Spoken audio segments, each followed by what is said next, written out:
வணக்கம். இது news first காலை நேர பிரதான செய்திகள். இன்றும் பல்வேறு தகவல்கள் உங்களுக்காக காத்திருக்கின்றன. அந்த தகவல்களோடு இணைந்து கொண்டிருக்கும் நான் வருஷினி பாலசிங்கம். முதலில் இன்றைய தலைப்புச் செய்திகள்.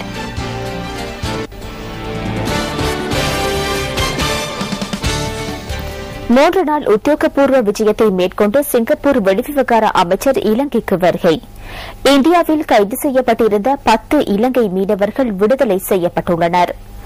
வட மற்றும் மத்திய இத்தாலியில் ஏற்பட்ட பூமி அதிர்வில் 16 பேர் உயிரிழந்துள்ளனர்.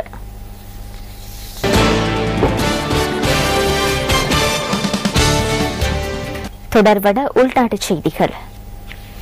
இந்தியாவில் கைது செய்யப்பட்டிருந்த 10 இலங்கை மீனவர்கள் விடுதலை செய்யப்பட்டுள்ளனர். தமிழ்நாட்டின் சென்னையில் தடுத்து வைக்கப்பட்டிருந்த 10 மீனவர்களை இவ்வாறு விடுதலை செய்யப்பட்டுள்ளதாக கடற்றொழில் திணைக்களத்தின் உதவி பணிப்பாளர் லால் டி சில்வா குறிப்பிடுகிறார். திருகோணமலை மற்றும் தேவேந்திரமுனை ஆகிய துறைமுகங்களில் இருந்து அண்மையில் கடலுக்கு சென்ற 2 படகுகளின் மீனவர்களே இவ்வாறு விடுவிக்கப்பட்டுள்ளனர். இந்த மீனவர்களை அடுத்த வாரத்தில் நாட்டிற்கு கொண்டு வருவதற்கு திட்டமிடப்பட்டுள்ளதாக கடற்றொழில் திணைக்களத்தின் உதவி பணிப்பாளர் கூறுகின்றார். அத்துடன் மேலும் 15 இலங்கை மீனவர்கள் தற்போது இந்தியாவில் கைது செய்யப்பட்டுள்ளனர். இவர்களுள் 10 பேர் ஆந்திர மாநிலத்தில் சிறை வைக்கப்பட்டுள்ளதுடன் குஜராத் மாநிலத்தில் 5 பேர் சிறை வைக்கப்பட்டுள்ளதாக கடற்றொழில் திணைக்களத்தின் உதவி பணிப்பாளர் லால் டி சில்வா மேலும் குறிப்பிடுகின்றார்.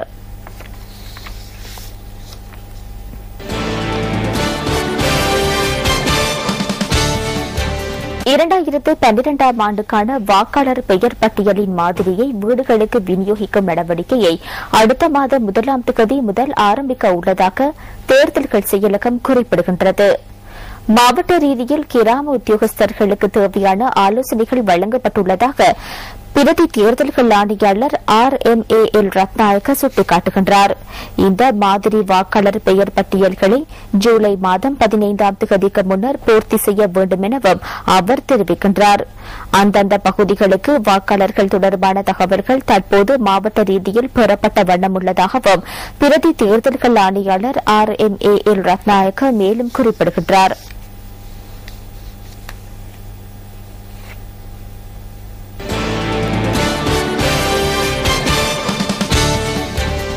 மூன்று நாள் உத்தியோகபூர்வ விஜயத்தை மேற்கொண்டு சிங்கப்பூர் வெளிவிவகார அமைச்சர் கே சண்முகன் நேற்று இலங்கையை வந்தடைந்துள்ளார். சிங்கப்பூர் வெளிவிவகார அமைச்சர் கே சண்முகன் உள்ளிட்ட பிரதிநிதிகள் நேற்றிரவு 11:45 அளவில் நாட்டை வந்தடைந்துள்ளனர். வெளிவிவகார பிரதி அமைச்சர் நியோமல் பெரேராவினால் அவர்கள் வரவேற்கப்பட்டனர். அவரின் இந்த விஜயத்தின் போது வெளிவிவகார அமைச்சர் பேராசிரியர் GL பீரிஸ், நீதியமைச்சர் ரவுப் ஹக்கீம் உள்ளிட்ட உயர்மட்ட அரசு அதிகாரிகளை சந்தித்து கலந்துரையாட உள்ளார். அத்துடன் சிங்கப்பூர் வர்த்தக அமைப்பினால் கொழும்பில் நடாத்த உள்ள மாநாட்டினையும் சிங்கப்பூர் வெளிவிவகார அமைச்சர் இன்று ஆரம்பித்து வைக்க உள்ளார். திருகோணமலை மற்றும் யாழ்ப்பாணம் ஆகிய பகுதிகளுக்கும் சிங்கப்பூர் வெளிவிவகார அமைச்சர் இதன்போது விஜயம் செய்ய உள்ளார். கிழக்கு மற்றும் வடபகுதி ஆளுநர்களையும் அவர் சந்திக்க உள்ளதாக வெளிவிவகார அமைச்சர் குறிப்பிடுகின்றது.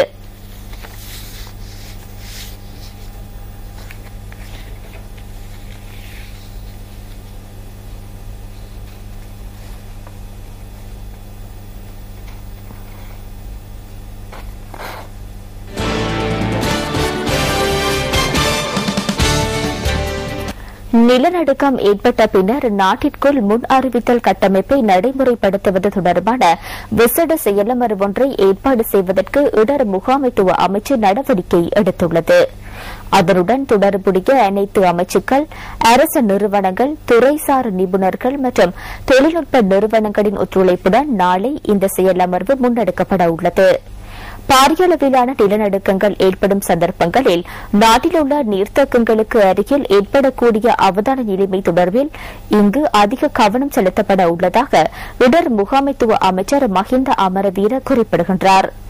இதேவேளை நிலநடுக்கங்களின் போது ஏற்படும் பாதிப்புகளை குறைத்துக் கொள்ளும் வகையில் பாரியளவிலான கட்டடங்களை நிர்மாணிப்பது தொடர்பிலும் இந்த செயலமர்வில் அவதானம் செலுத்தப்பட உள்ளதாகவும் அமைச்சர் தெரிவித்தார்.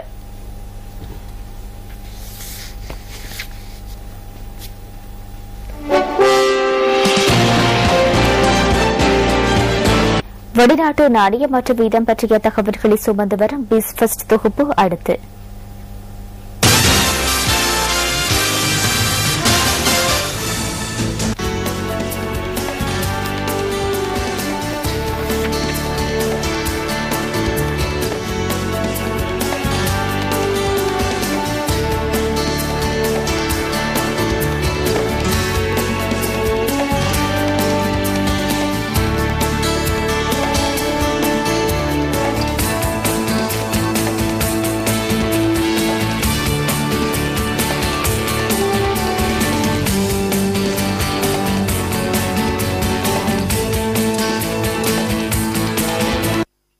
அடுத்து டிஸ்கவர் ஸ்ரீலங்கா தொகுப்பு.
அந்த வகையில் மலர்ந்திருக்கும் இந்த நாள் இனிய நாளாக அமைய வேண்டும் என வாழ்த்துக்களை கூறி நியூஸ் ஃபர்ஸ்ட் காலை நேர பிரதான செய்திகள் நிறைவடைகின்றன.